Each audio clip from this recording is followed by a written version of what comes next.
네, 민정훈 국립외교원 교수 그리고 박충희 MBC 논설위원과 얘기 더 나눠보겠습니다. 네, 이제 에이펙 정상회의 본회의가 두 번째 회의가 오늘 열리고 있는데요. 이제 시작된 지 1시간이 좀 넘었습니다. 지금 아마 경주선언 채택을 위한 마지막 조율이나 혹은 마지막 확인 작업이 계속되고 있을 것 같습니다. 그런데 오늘 오후에 또 우리에겐 너무 중요한 일정이 남아있죠. 한중 정상회담이 있는데 그에 앞서 어제 시진핑 주석이 먼저 일본 다카이치 총리를 만났어요. 어제 만났던 그 현장 모습 먼저 좀 볼까요? 네, 어제 그 중일 정상회담 모습인데요. 네, 이렇게 시진핑 주석이 먼저 있고, 네, 다카이치 총리가 다가갔는데요.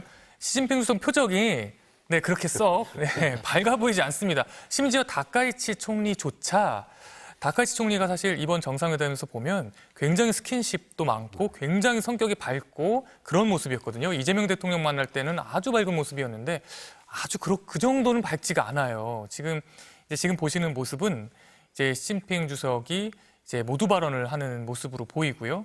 시진핑 주석에 이어서 다카이치 총리가 또 발언을 할 텐데요. 이 회담이 시간도 별로 그렇게 길지 않았습니다. 한 30분 정도 만에 끝났고요. 또 열리기 전까지 이거 뭐 열리는 거냐 마는 거냐 말이 많았다고 해요. 그리고 장소조차도 열리기 직전까지 어디서 열리는지 모를 정도로 계속 이렇게 오가다가 결국에는 열린 게 시진핑 주석의 숙소에서 열렸다고 합니다. 그러니까 이 사실 이렇게 썩 되게 적극적인 분위기가 아니었다라는 것을 그 배경으로도 알 수 있고 또 이렇게 분위기만으로도 네, 지금 보시는 표정만 봐도 네, 시진핑 주석, 다카이치 총리 다 썩 밝지 않습니다. 그런데 그뿐만이 아니에요. 실제 내용도 되게 민감했죠? 예, 시진핑 국가주석 그리고 다카이치 총리의 이번 정상회담 첫 대면이잖아요, 사실상. 예. 그런데 시진핑 국가주석 얘기한 걸 보면 뭐 일반론적으로 보일 수도 있겠습니다. 이 중일 관계를 올바른 궤도로 전진, 추동할 용의가 있다. 다만 새로운 시대 요구에 맞는 건설적 관계를 구축하자 이런 얘기를 했어요. 그러면서 일본의 침략 역사를 반성하고 사과했던 무라야마 다마를 언급했습니다. 네, 그러니까 만나자마자 처음부터 중국 시진핑 주석이 일본의 과거사 문제, 역사 문제를 만나자마자 바로 거론을 했어요. 중일 관계에선 빼놓을 수 없는 얘기죠. 이제 과거사를 과연 어떻게 바라보고 향후의 미래지향적인 관계를 어떻게 만들어갈 것이냐. 이건 사실 한일 관계에서도 마찬가지라고 할 수 있겠습니다. 근데 한일 관계보다는 한일은 사실은 안보로 또 엮여 있는 사이이기도 하잖아요. 네. 하지만 중일은 그 대척점에 서 있다고 볼 수 있고요. 이 다카이치 총리 역시 사실은 그냥 넘어가지는 않았어요. 이 중일 관계 사이에는 현안과 과제가 있다라는 말로 일단 시작을 했고요. 실제 회담이 끝난 뒤에 기자회견 내용을 보면 일본 측에서 하고 싶었던 얘기를 모두 꺼낸 걸로 보입니다. 이른바 이제 분쟁 지역인 센가쿠 열도 문제, 동중국해 문제 얘기 다 언급했다고 했고요. 히토류 수출 관리 문제, 그리고 중국에 체류하고 있는 일본인들의 안전을 어떻게 보장할 것이냐 하는 문제, 그리고 홍콩, 신장, 위구르 인권 문제까지 의견을 냈다고 하니까 중국 입장에서는 현안은 현안대로 그리고 또 중국이 예민하게 받아들일 수 있는 부분까지 모두 언급이 나온 거예요. 다카이치 총리가 사실 한일 정상회담 때 되게 우호적인 분위기로 대화를 많이 나눴잖아요. 그리고 특히 미래지향적인 부분 강조를 했고요. 이재명 대통령도 분위기가 아주 좋았단 말이에요. 하지만 중일은 그보다는 조금 더 기존에 있었던 그 현안 얘기들, 갈등 소지가 불거질 수 있는 문제들을 충분히 얘기를 했다. 다카이치 총리도 그냥 쉽게 상견례로 끝나지만은 않았다. 이렇게 해석해 볼 수도 있겠습니다. 네, 이 다카이치 총리가 이재명 대통령을 만날 때는 상당히 조심하는 모습이 보였어요. 그러니까 다카이치 총리가 뭐 표정도 그렇지만 일단 좀 민감한 문제는 건드리지 않으려고 하고 또 워낙에 이 다카이치 총리에 대해서 극우 성향이라는 말들이 많았기 때문에 우리나라에서 또 우려가 많다는 걸 다카이치 총리도 알고 있기 때문에 사실 그 문제를 다카이치 총리 취임 첫날부터 일본에서도 물어봤는데 그때 다카이치 총리도 굉장히 조심하는 모습을 그때부터 해서 지금까지 열흘간 보여주고 있었잖아요. 그런데 시진핑 주석하고 만났을 때는 그렇진 않았습니다. 네, 어제 중일 정상회담 어떻게 보셨습니까, 교수님? 그렇습니다. 그 다카이치 총리가 이제 취임한 지 얼마 안 됐기 때문에 그래도 안정성, 신뢰 증진에 방점을 찍는 전반적인 그 기조는 갖고 오신 것 같아요.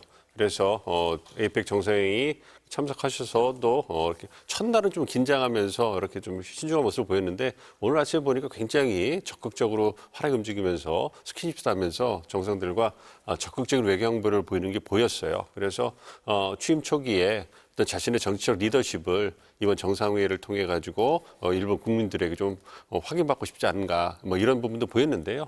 근데 그것이 이제 그 큰 틀에서 그 일본이 갖고 있는 어떤 대외 정치 기조를 반영했을 때 좀 그 미국과 한국, 중국을 대하는데 온도 차이가 있다 이렇게도 볼 수가 있을 것 같아요.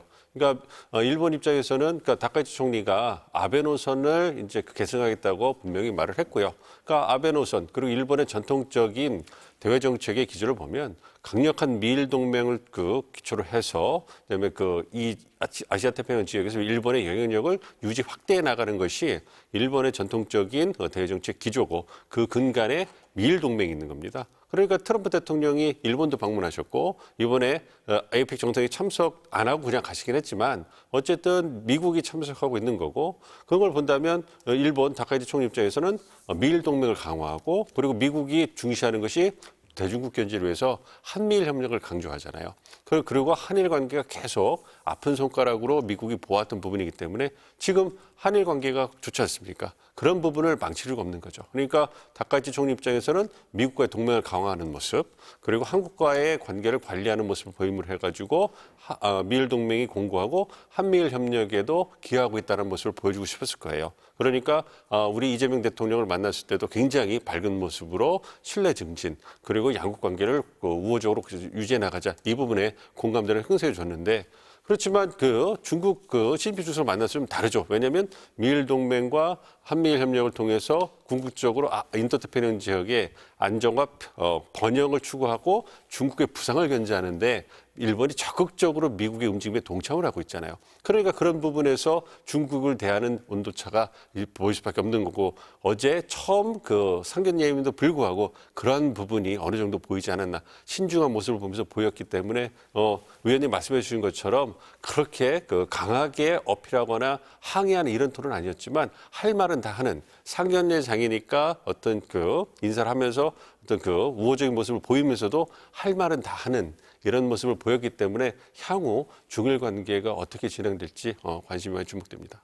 일본에서는요, 제가 좀 지켜보니까 이 총리가 국제 무대에 가서 어떻게 움직이고 다니는지 그 모습 자체도 굉장히 민감하게 보더라고요. 그래서 기억하실지 모르겠는데 전에 스가 총리가 국제 무대에 갔는데 되게 쭈뼛쭈뼛한 모습을 좀 보니까 쭈뼛쭈뼛하다는 이유로 일본에서 굉장히 비판이 많이 나왔어요. 왜 나가가지고 똑바로 얘기 못하고 또 친하게 못 지내고 봐도 얘기 못하고 왜 혼자 다니냐, 왜 혼자 다니냐 얘기까지 나올 정도로 그렇기 때문에 아마도 이 다카이치 총리가 그걸 알기 때문에 이 국제 무대에 나와서 더 적극적으로 아까 보신 것처럼 이렇게 막 어깨동무도 하고요. 정상이랑 네, 그런 나는 굉장히 이렇게 활달하게 하고 있어.